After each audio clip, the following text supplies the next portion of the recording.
ठीक है, left side में जो है वो अंडरग्राउंड माइनिंग मेथड्स है। आप देख सकते हो ये जो माइनिंग मेथड है, इसमें आपका एडिट से जो है मिनरल को एक्सकवेट किया गया है, एडिट बनाया गया है। एडिट क्या होता है? एक हॉरिजॉन्टल जो है ओपनिंग होता है, ठीक है, हॉरिजॉन्टल ड्रिवेज होता है। इसमें हम जो है हॉरिजॉन्टली जो है जाते हैं, मिनरल को एक्सेस करते हैं। तो ये जो है आपको एडिट दिख रहा है, इस मेथड से जो है मिनरल को एक्सेस किया गया है। ठीक है, ये एडिट है। ये आपको दूसरे वाले पिक्चर, ये वाले साइड में, जो नीचे वाले साइड में आपको इंक्लाइन दिख रहा है, किस तरीके से इंक्लाइन से जो है मिनरल को एक्सेस किया गया है। ठीक है, इंक्लाइन से किया गया और उसके बाद जो है मिनरल को एक्सकेवेट किया जा रहा है। ठीक है, ये वाला जो डायग्राम दिख रहा है आपको, ये जो है शाफ्ट का है। किस तरीके से जो बहुत ही डीप मिनरल होते हैं, जो बहुत ही डीप डिपॉजिट होता है, उनको कैसे जो है एक्सेस किया गया है। ये केज दिख रहा है आपको, एक केज नीचे जा रहा है, एक केज ऊपर जा रहा है। ठीक है, ये शाफ्ट है। तो ये अंडरग्राउंड मेथड के बेसिक से जो है ओपनिंग दिखाए गए हैं, एडिट, इंक्लाइन और शाफ्ट। ठीक है, आप दूसरी साइड आ जाओ तो यहाँ सरफेस माइनिंग का दिखाया गया है। ठीक है, सरफेस माइनिंग मेथड्स में क्या होता है? देखो, सरफेस माइनिंग मेथड्स उसको बोलते हैं जिसमें अपन ओवरबर्डन जो है रिमूव करते हैं।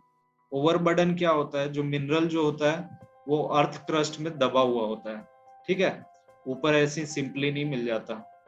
ठीक है, तो ये उसके ऊपर जो मिट्टी और रॉक होते हैं, उसको अपन, जो कि अनवांटेड होते हैं, जिसको नहीं चाहिए होता है, उसको हम बोलते हैं ओवरबर्डन।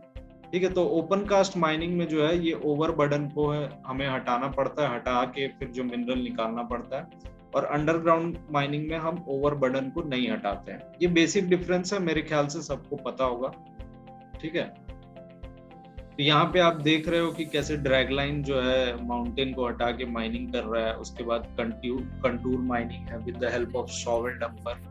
ठीक है, ये शॉवेल डंपर के हेल्प से है। दूसरा जो है आप हाईवॉल माइनिंग देख रहे हो, ये है हाईवॉल माइनिंग। हाईवॉल माइनिंग में क्या होता है? एक मशीन रहती है हाईवॉल माइनर।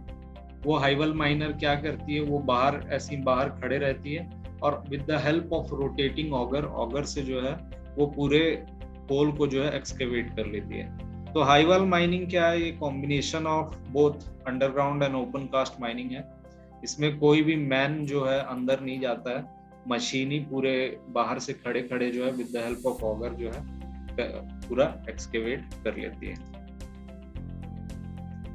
सर साउंड नहीं आ रहा है, अयान सिंह। साउंड आ रहा है क्या बाकियों को? आ रहा है sir. Okay okay, thank you भाई, बताते रहना, नहीं तो फिर अपन जो है। ठीक है, और दूसरा जो है आपको यहाँ पे ड्रैग लाइन जो है ओवरबर्डन एरिया माइनिंग दिख रहा है। ड्रैग लाइन जो है जिसमें ओवरबर्डन जो है हटा के और पूरा मिनरल को जो है एक्सपोज किया। ठीक है, तो ड्रैग लाइन का बेसिक काम होता है जो ब्लास्टेड मटेरियल होता है उसको हटाना। तो अभी आप ज्यादातर माइंस में जो है आप देख रहे होगे with the help of surface miner, with the help of drag line, और कहीं कहीं पे आपको with the help of drag line, with the help of shovel dumper. ये तीनों जो है बहुत कॉमन है और आपको रेयरली कहीं कहीं जो है हाईवॉल माइनिंग भी जो है आपको दिख जाएगा। ठीक है, तो ये एक बेसिक माइनिंग का इंट्रोडक्शन है। लेफ्ट साइड में आप थोड़ा अंडरग्राउंड माइनिंग के बारे में देख लिए और राइट साइड में जो है ओपन कास्ट माइनिंग के बारे में देख लिए। ठीक है, अब अगले स्लाइड पे चलते हैं। ठीक है, ये माइनिंग के मेथड्स हैं। कोल माइनिंग में आप कोल माइनिंग में देखोगे तो इसमें बेसिकली अंडरग्राउंड माइनिंग में दो मेथड्स हैं, बोर्ड एंड पिलर मेथड और लॉन्ग वॉल मेथड। ठीक है, बोर्ड एंड पिलर मेथड और लॉन्ग वॉल मेथड, हर एक मेथड के बारे में हम डिटेल में डिस्कस करेंगे। ठीक है, तो ये दोनों मेथड है। लॉन्ग वॉल में long wall advancing, long wall retreating, और ये दोनों मेथड का जो कॉम्बिनेशन है वो होता है शॉर्ट वॉल मेथड। तो शॉर्ट वॉल मेथड में क्या होता है? जो डेवलपमेंट होता है, मतलब जो माइन में पिलर्स का डेवलपमेंट, ठीक है, पिलर्स का हम डेवलपमेंट करते हैं, पैनल डेवलपमेंट, वो बोर्ड एंड पिलर मेथड से होता है। और जो डी पिलरिंग होता है, मतलब जो पिलर्स को फिर निकालते हैं, वो लॉन्ग वॉल मेथड से होता है। ठीक है, और सरफेस माइनिंग में आप strip mining, slice mining, horizon mining, ठीक है, ये सब कोल माइनिंग के जो है मेथड्स हैं। आपको फिर डिटेल में सब पढ़ाए जाएंगे, अभी सिर्फ हम इसका बेसिक इंट्रोडक्शन देख रहे हैं, ठीक है। ये अंडरग्राउंड मेटल माइनिंग के मेथड्स हैं, ठीक है। ये थोड़ा पिक्चर थोड़ा मेरे ख्याल से आपको क्लियर नहीं हो रहा होगा, मैं इसको रीड आउट कर देता हूँ, इसमें ज्यादा कुछ है नहीं, बस मेथड्स के नाम है, ठीक है। तो पहला जो मेथड है वो रूम एंड पिलर है, ठीक है। ये room and pillar, sub level stoping, ठीक है, कट एंड फिल स्टॉपिंग और cash shrinkage stoping, VCR method, long wall mining method, sub level caving method, block caving method, ये सब जो है ये अंडरग्राउंड माइनिंग के जो है मेथड्स हैं, ठीक है। अब कोल माइनिंग और अंडरग्राउंड माइनिंग में डिफरेंस क्या होता है, ठीक है। कोल माइनिंग और अंडरग्राउंड माइनिंग में डिफरेंस क्यों, मतलब इसके मेथड्स जो हैं इतने अलग हैं और कोल माइनिंग के जो मेथड्स होते हैं वो अलग होते हैं। एक्चुअली क्या होता है कोल माइनिंग में, क्या होता है, जो डिपॉजिट होता है, आप कोल माइनिंग का डिपॉजिट में क्या बोलते हैं, कोल का डिपॉजिट देखोगे तो वो हॉरिजॉन्टल होता है, ठीक है, एकदम हॉरिजॉन्टल होता है, जिसे थोड़ा बहुत इंक्लाइन हो सकता है, जिसे हम बोलते हैं बेडेड डिपॉजिट, ठीक है। तो कोल का जो डिपॉजिट होता है वो इस तरीके से होता है। कोल एक सेडिमेंट्री रॉक है, ठीक है, उसका डिपॉजिट सेडिमेंटेशन की वजह से होता है, उसके पीछे भी दो थ्योरीज है, उसके बारे में भी हम डिस्कस करेंगे, ठीक है। तो कोल जो है इस तरीके से हॉरिजॉन्टली जो है पाया जाता है, ठीक है। तो इसलिए इसके जो मेथड्स ऑफ माइनिंग होते हैं वो थोड़े डिफरेंट होते हैं, बोर्ड एंड पिलर होते हैं, लॉन्ग वॉल होते हैं।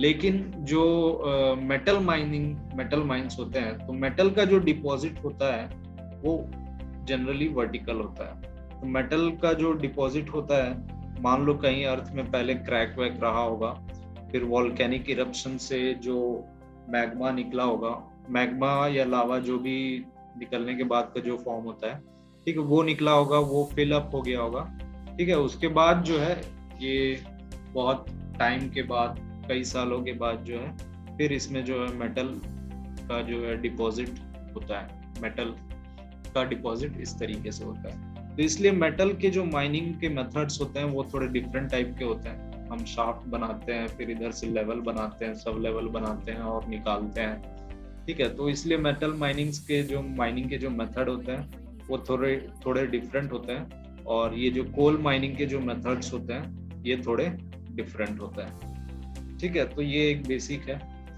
ठीक है। ये है हमारे इंडिया का कोल प्रोडक्शन, कितना कोल प्रोड्यूस करते हैं हम। तो जनरली कोई भी माइनिंग इंजीनियर हो, उनके मन में ये रहता है कि कोल का स्कोप रहेगा कि नहीं रहेगा। कोल का स्कोप का इसलिए ज्यादा ध्यान रहता है, मेटल का नहीं रहता है, क्योंकि कोल इंडिया जो है वो लार्जेस्ट एम्प्लॉयर है, ठीक है। कोल इंडिया जो है लार्जेस्ट एम्प्लॉयमेंट देता है माइनिंग इंजीनियर्स को, बाकी और जो कंपनियां रहती हैं वो थोड़ी कम एम्प्लॉयमेंट देती है। तो इसलिए लोगों को जो है बहुत ज्यादा कंसर्न रहता है कि कोल का जो है कितना स्कोप रहेगा कि नहीं रहेगा, प्रोडक्शन होगा कि नहीं होगा। तो ये बहुत बार क्वेश्चन जो है पूछा जाता है। तो एक बार मैं जब कॉलेज में पढ़ा रहा था तो एक पेरेंट्स जो है एडमिशन के लिए आए थे, तो वो पूछते थे कि सर कोल माइनिंग का जो है स्कोप रहेगा कि नहीं रहेगा, फ्यूचर में माइनिंग बंद तो नहीं हो जाएगा। देखो, ऐसी कोई भी इंडस्ट्री नहीं है जो बंद हो जाए, ठीक है। माइनिंग बंद हो जाएगा तो क्या कोल का, मिनरल का निकलना कैसे पॉसिबल होगा? तो ये तो पॉसिबल ही नहीं है कि माइनिंग बंद हो जाए। तो माइनिंग ऑलवेज रहेगा, जब तक अर्थ में लाइफ रहेगा तब तक माइनिंग रहेगा, ठीक है। तो इंडिया जो है अभी इतना नियर अबाउट 769 मिलियन टन जो है, ये सभी जो है मिलियन टन में है, तो 769 मिलियन टन जो है एनुअली प्रोड्यूस करता है, ठीक है। बाकी कंट्रीज जो है बहुत ज़्यादा प्रोड्यूस करते हैं, ठीक है।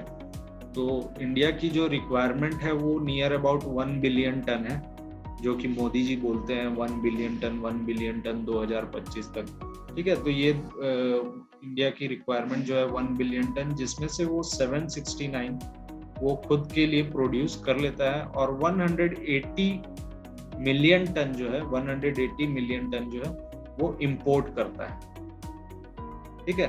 180 मिलियन टन इंडिया इंपोर्ट करता है और बाकी ये जो है डोमेस्टिक माइनिंग से जो है कर लेता है। तो इंडिया का जो है ह्यूज स्कोप है कोल माइनिंग में, ठीक है।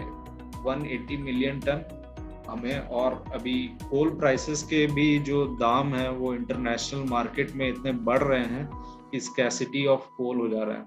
अभी कुछ दिन पहले आपने सुना होगा न्यूज में कि कोयला जो है खत्म हो जा रहा है, कोयला नहीं मिल रहा है, तो इंडिया जो है अंधेरे में चल जाएगा, लाइट चला जाएगा, ठीक है। तो वो इंटरनेशनल मार्केट में कोल के प्राइसेस जो हैं इतने हाई हो जा रहे हैं कि हमें इंपोर्ट करना ऑलमोस्ट इम्पॉसिबल हो जा रहा है।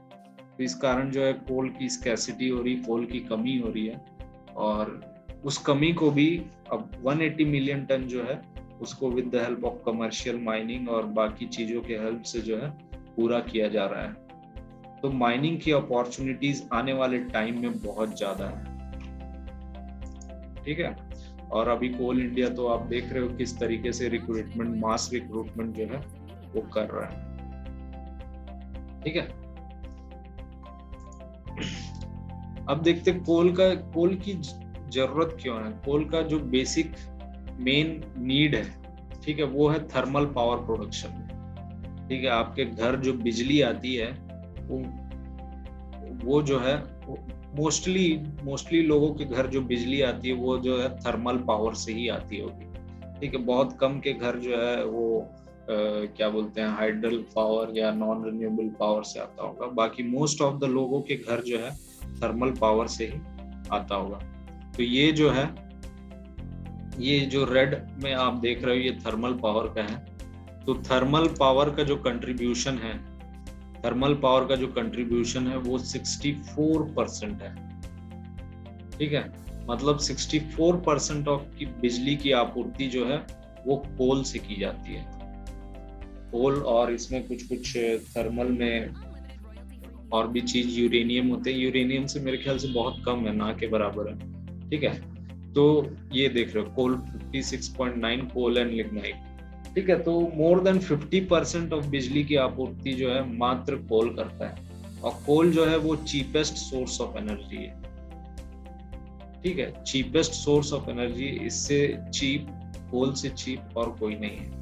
तो डेवलपिंग कंट्रीज लाइक इंडिया के लिए जो है कोल जो है बहुत ही इम्पोर्टेंट है, because it is a cheapest source of our power, ठीक है। तो कोल का अल्टरनेटिव अभी मैं बोल रहा हूँ रिसेंट ईयर्स तक कोई अल्टरनेटिव नहीं है कोल के अलावा, ठीक है। तो कोल माइनिंग जो है कहीं नहीं जाने वाली।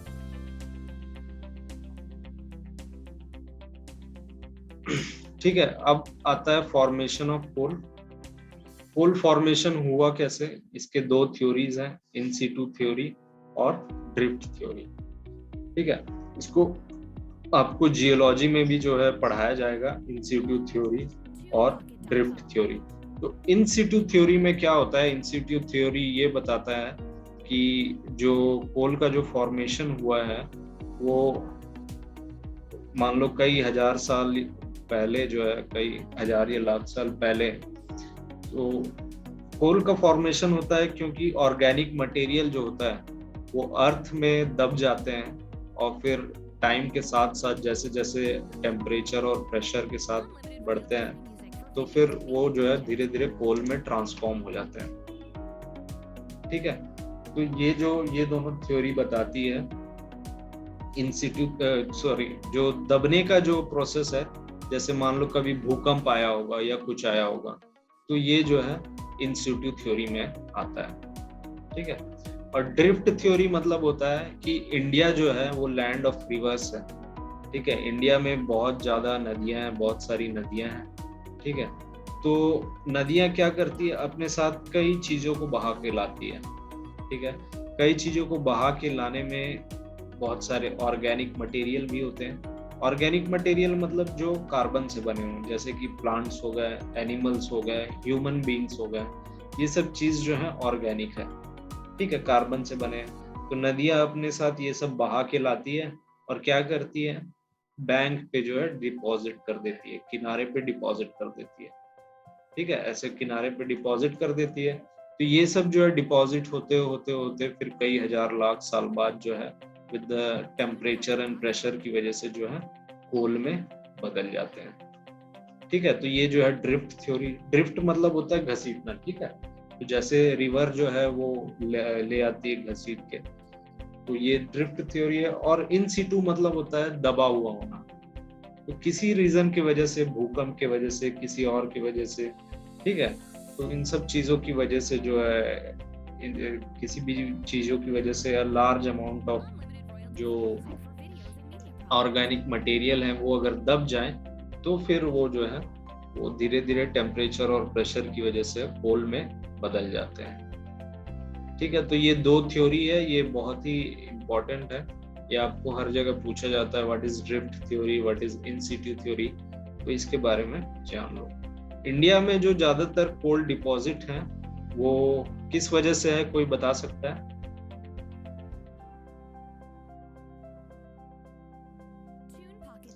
इंडिया में ज्यादातर कोल डिपॉजिट किस वजह से है?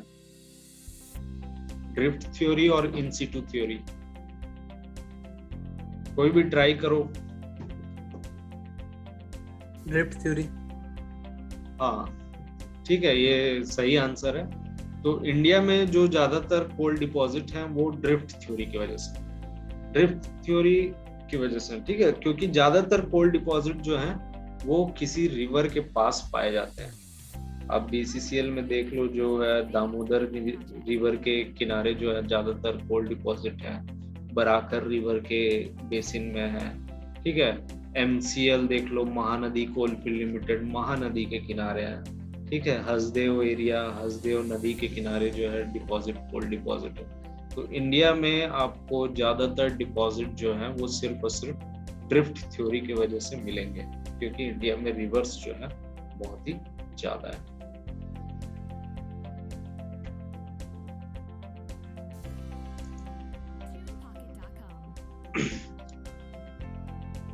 ठीक है, अब आते हैं टाइप्स ऑफ कोल के बारे में। ठीक है, बेसिक टाइप्स ऑफ कोल।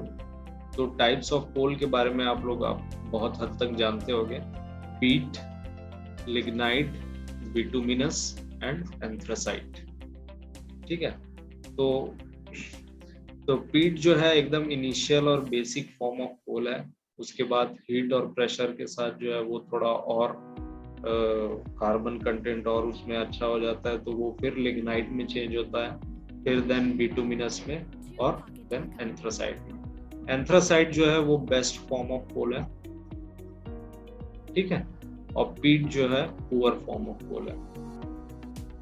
ठीक है, और उसके बीच फिर आता है लिग्नाइट और बिटुमिनस।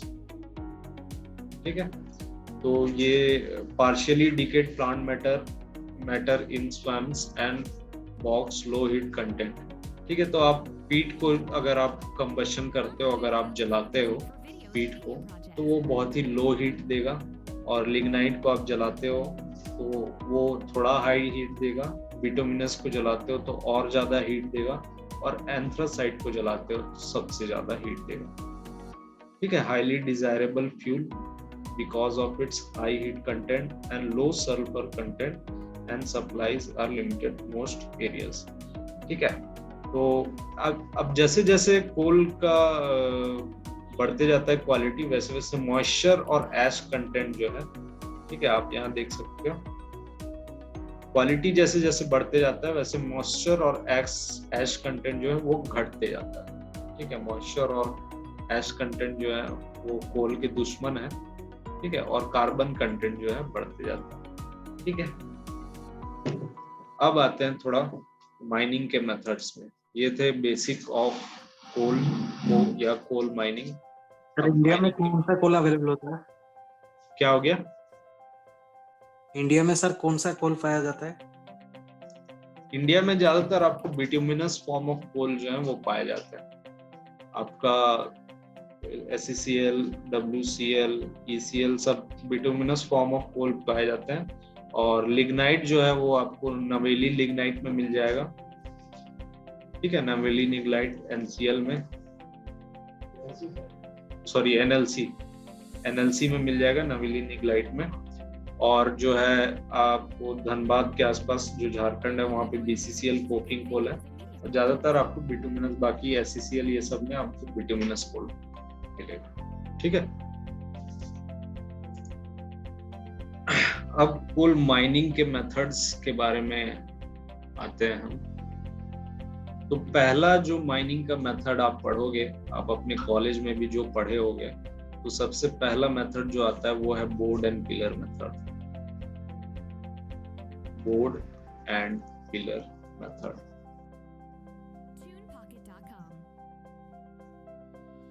ठीक है, तो बोर्ड एंड पिलर मेथड जो है वो ये जो है अंडरग्राउंड माइनिंग मेथड है, और ये बहुत ही पुराना और बेसिक फॉर्म ऑफ जो है माइनिंग मेथड है। तो इस मेथड में आपको डायग्राम में दिख रहा है। ठीक है, इस मेथड में क्या होता है, हम इस तरीके से रास्ता बनाते हुए जो है माइंस के या पैनल के जो है एंड तक पहुंचते हैं। ठीक है, पैनल के एंड तक पहुंचते हैं। अब पैनल क्या होता है, पिलर क्या होता है, मैं बताऊंगा आपको। ठीक है, आपको परेशान होने की जरूरत नहीं है, जिनको पता होगा उनके लिए अच्छा है, जिनको नहीं पता होगा उनके लिए और अच्छा है। ठीक है, तो हम एंड तक पहुंचते हैं इस तरीके से रास्ते बनाते हुए, और फिर ये जो कोल का जो ब्लॉक छोड़ते हैं ना अपन, इसी को पिलर बोलते हैं। ये जो कोल का ब्लॉक आपको दिख रहा है, इसी को पिलर बोलते हैं। ठीक है, ये पिलर है। ठीक है, तो इसीलिए इस फॉर्म ऑफ माइनिंग को जो है बोर्ड एंड पिलर मेथड बोला जाता है। ये आपको रूफ दिख रहा है और इसको ओवरबर्डन भी बोला जाता है। ठीक है, रूफ, अगर आप अंडरग्राउंड मेथड ऑफ माइनिंग से चल रहे हैं तो ये रूफ है। ठीक है, इस तरीके से ड्रिलिंग ब्लास्टिंग करके जो है आपको यहाँ पे ब्लास्टिंग करते हुए दिख रहा होगा, तो करके हम जो है इस तरीके से बनाते हैं।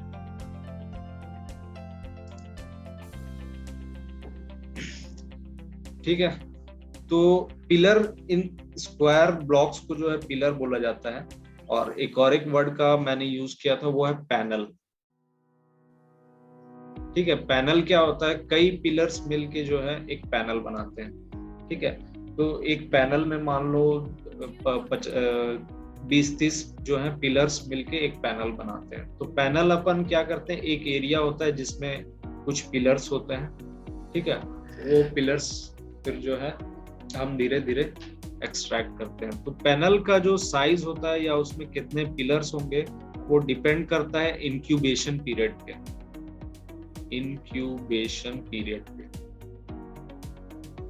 ठीक है, इंक्यूबेशन पीरियड पे डिपेंड करता है, और रेट ऑफ एक्सट्रैक्शन पे डिपेंड करता है। रेट ऑफ एक्सट्रैक्शन, इन दो चीजों पे डिपेंड करता है पैनल साइज। ठीक है, तो इंक्यूबेशन पीरियड क्या होता है, तो इंक्यूबेशन पीरियड मतलब जब अपन कोल माइनिंग करते हैं तो when the coal is first subjected to environment, atmosphere, जब कोल जो है माइनिंग एटमॉस्फेयर में फर्स्ट एक्सपोज होता है। ठीक है, कोल शुरू से तो एक्सपोज होता नहीं है एटमॉस्फेयर में, तो जब अपन माइनिंग करते हैं तो वो जो है एक्सपोज होता है, और उसके बाद जो है कोल में जो धीरे धीरे कंबशन होने लगता है, और ये एक एक्सोथर्मिक रिएक्शन है। ठीक है, एक्सोथर्मिक रिएक्शन में क्या होता है, हीट जो है एक्यूमुलेट होता है, और धीरे धीरे फिर जो है कोल में जो फायर हो जाता है। ठीक है, कोल में फायर हो जाता है, और उस वजह से फिर कोल में जो है आग लग जाता है। तो ये एक बहुत बड़ा प्रॉब्लम है, और तब तक जो है अपने को कोल जो है पूरा निकाल लेना पड़ता है पैनल से। ठीक है, तो इसे बोलते हैं इंक्यूबेशन पीरियड। इंक्यूबेशन पीरियड वो पीरियड है when the coal is first subjected to the atmosphere and when coal catches fire। ठीक है, तो ये दोनों के बीच का पीरियड जो है इंक्यूबेशन पीरियड है। ठीक है, ये बोर्ड एंड पिलर मेथड है।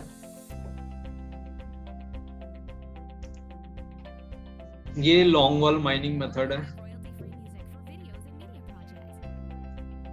ठीक है, ये लॉन्ग वॉल माइनिंग मेथड है। लॉन्ग वॉल में क्या होता है कि एक पूरा जो ये पैनल जो आपको दिख रहा है, इसमें ये पैनल है, इसमें पिलर्स नहीं होते।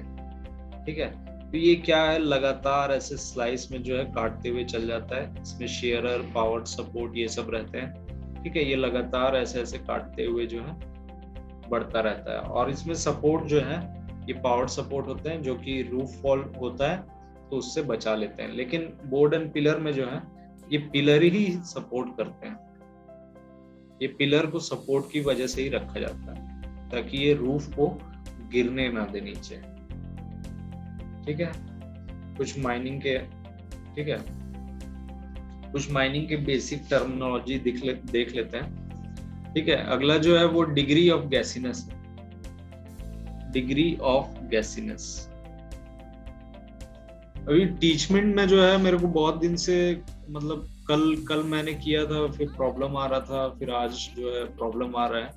तो जूम पे जो है अब क्लास जो है अगर प्रॉब्लम वैसे ही बड़ा, वैसे मैं कांटेक्ट करके सॉल्व करने की कोशिश करूंगा, और अगर वैसे ही आया प्रॉब्लम होता रहा तो अपन जो है जूम पे क्लास जो है ले लेंगे। ठीक है, इसका जो भी, हाँ, इसका जो भी रिकॉर्डेड मटेरियल होगा वो मैं आपको स्टडी मटेरियल टीचमेंट पे जो है अपलोड कर दूंगा, तो उसमें से आप वहां पे आप देख लेना। ठीक है, और टेस्ट जो है वो एक्टिवेट हो गया है, तो टेस्ट जो है आप देना स्टार्ट कर दो। और कल संडे है, मंडे टिल 7 PM जो है टेस्ट एक्टिवेटेड रहेगा, तो तब तक आप सब टेस्ट दे दो, अच्छे से देना टेस्ट। और टेस्ट में जो है कुछ टॉप रैंकर्स के लिए कैश प्राइज भी है, तो आप अच्छे से दोगे तो कुछ पैसे भी कमा लोगे। ठीक है, तो ऑनेस्टली देना और अच्छे से देना। टेस्ट जो है वो एक्टिवेट हो गया है। ओके सर, वैसे टेस्ट किसी भी टाइम दे सकते हैं ना? क्या टेस्ट किसी भी टाइम दे सकते हैं ना सर? हाँ, टेस्ट आप किसी भी टाइम दे सकते हो। मंडे मतलब 7 PM से पहले?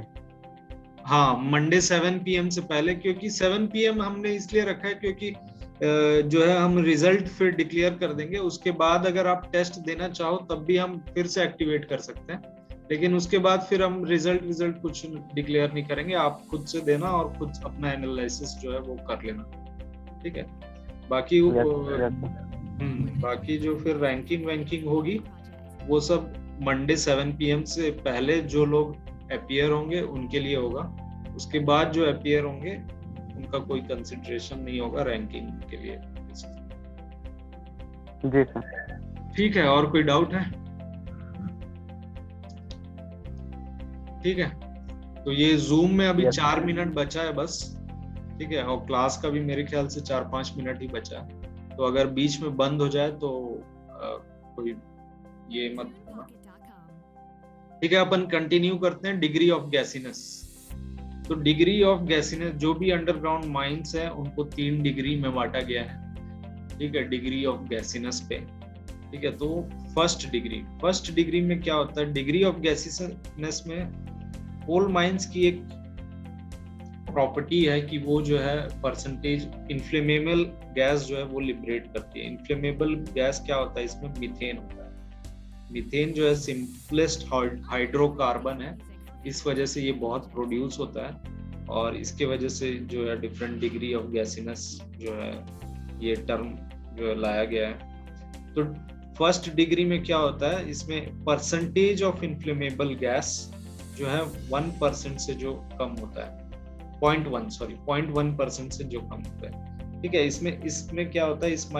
इस तरीके के माइंस में परसेंटेज ऑफ इन्फ्लेमेबल गैस 0.1% से कम होता है, और उनका रेट ऑफ एमिशन, ठीक है, rate of emission 1 metre cube per tonne से कम होता है। अगर ये दोनों कंडीशन को सेटिस्फाई करता है, दोनों को करना चाहिए, ठीक है, दोनों को सेटिस्फाई करता है, तब उस माइंस को जो है हम डिग्री 1 माइंस बोलते हैं। ठीक है, अगर मान लो परसेंटेज ऑफ इन्फ्लेमेबल गैस 0.1% से ज्यादा हो जाता है और रेट ऑफ एमिशन 1 से 10 मीटर क्यूब पर टन में होता है, ये दोनों में से कोई भी कंडीशन अगर सेटिस्फाई होती है, ठीक है, तो उसे हम बोलेंगे डिग्री 2 गैसीनेस माइन। ठीक है, ये दोनों कंडीशन अगर सेटिस्फाई होती है तो उसे बोलेंगे degree 2 gassiness mine. Percentage of inflammable gas कितना है? 0.1% से ज्यादा। ये ज्यादा है ना, कम नहीं है, ये मैंने ख्याल शायद पिछले बार कम बोल दिया था। 0.1% से ज्यादा, और रेट ऑफ एमिशन कितना है? Metre cube per ton.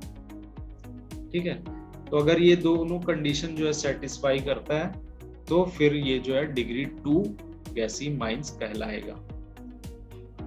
ठीक है, अगला जो है डिग्री 3 गैसी माइंस। अगर रेट ऑफ एमिशन इसका 0.1% and percentage of inflammable gas 0.1% से ज्यादा हो और रेट ऑफ एमिशन जो है 10 मीटर क्यूब पर टन मतलब पर टन ऑफ कोल आउटपुट। ठीक है, 10 मीटर क्यूब पर टन से ज्यादा हो तो फिर इसे हम बोलेंगे डिग्री 3 गैसी माइंस। ठीक है, तो डिग्री 1, डिग्री 2, डिग्री 3 गैसी माइंस होते हैं। आप सर मतलब थर्ड डिग्री में सेम है ना वो परसेंटेज ऑफ इन्फ्लेमेबल गैस? क्या बोल रहे हो? थर्ड डिग्री में मतलब सेम होगा सर वो परसेंटेज ऑफ इन्फ्लेमेबल गैस? हाँ देखो, एक्चुअली क्या है, 0.1 से ज्यादा तो हो गया, लेकिन थर्ड में क्या है 10 मीटर क्यूब से भी ज्यादा होना चाहिए। ठीक है, 0.1 से ज्यादा तो हो गया, लेकिन 10 मीटर क्यूब पर टन से भी ज्यादा होना चाहिए, तो फिर थर्ड डिग्री है।